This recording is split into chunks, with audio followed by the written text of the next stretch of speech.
अनुस्वार वह व्यंजन ध्वनि है जिसका उच्चारण मुख के द्वारा होता है, अर्थात इसकी ध्वनि कंठ से निकलती है। इसका प्रत्येक चिन्ह एक बिंदी है। इस बिंदी को हम इस प्रकार भी लगाते हैं या इस प्रकार से भी इसका चिन्ह बनाया जाता है। इसका प्रयोग किसी भी वर्ण के शिरोरेखा के ऊपर होता है। जैसे ये क है, इसकी शिरोरेखा ये हो गई, इसके ऊपर यहाँ पर प्रयोग किया जाएगा। जैसे एक शब्द है कंचन, तो कंचन कैसे लिखेंगे, यहाँ पर आगे च जोड़ देंगे और यहाँ ना, इस तरह कंचन हो जाएगा। और यहाँ पर ये जो है ये शिरोरेखा पर इसका प्रयोग किया गया है। अक्सर अनुस्वार का प्रयोग वर्णमाला के स्पर्श व्यंजन है, स्पर्श व्यंजनों का जो पंचम वर्ण होता है, जैसे क वर्ग की हम बात करें तो क वर्ग का पंचम वर्ण है इंग्य, ठीक है, क ख ग घ और इंग्य। इसी तरह से च वर्ग का पंचम वर्ण, तो जो 5 वर्ग हैं स्पर्श व्यंजनों में, उनके पंचम वर्ण के हिसाब से इसका प्रयोग किया जाता है। इसी को यदि हम अनुस्वार का प्रयोग करके नहीं लिखना है तब हम इसे इस प्रकार लिख सकते हैं। ये भी कंचन कहलाएगा। का और यहाँ जो होता है आधा यहाँ पर प्रयोग किया गया है, ठीक है।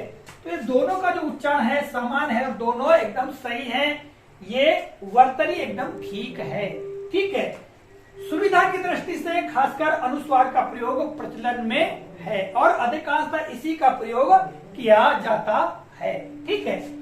बात करते हैं अनुनासिक की। तो अनुनासिक एक स्वर ध्वनि है और इसका प्रतीक चिन्ह इस प्रकार से होता है। और इसके उच्चारण की हम बात करें तो उच्चारण करते समय वायु मुख और नासा द्वार से प्रवाहित होती है, जबकि अनुस्वार की हम बात करें तो केवल इसके उच्चारण में वायु मुख द्वार से ही बाहर निकलती है। उदाहरण के लिए हम यहाँ पर एक शब्द लेते हैं ये। अब जब तक इसमें अनुनासिक का प्रयोग नहीं किया जाएगा तब तक सही उच्चारण बिल्कुल नहीं होगा। हम इसका उच्चारण करेंगे आंख। तो आप देखेंगे आंख बोलने में नाक और मुख दोनों से वायु प्रवाहित होती है। यदि इसका उच्चारण इसी प्रकार किया जाए इसका होगा आंख। तो आंख और आंख कहने में अंतर है। इसी तरह से बहुत सारे स्थानों पर अनुनासिक का प्रयोग किया जाता है। इन दोनों में सूक्ष्म अंतर ज्ञात होना आवश्यक है। यदि हमें अंतर नहीं पता है तो कई बार गलतियां हो जाती हैं।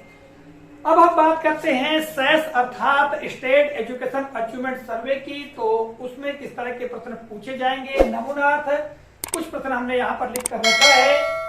पहला प्रश्न है अनुनासिक के प्रयोग से बनने वाला शब्द है। 4 विकल्प अगड़, अग, आच और अन्य।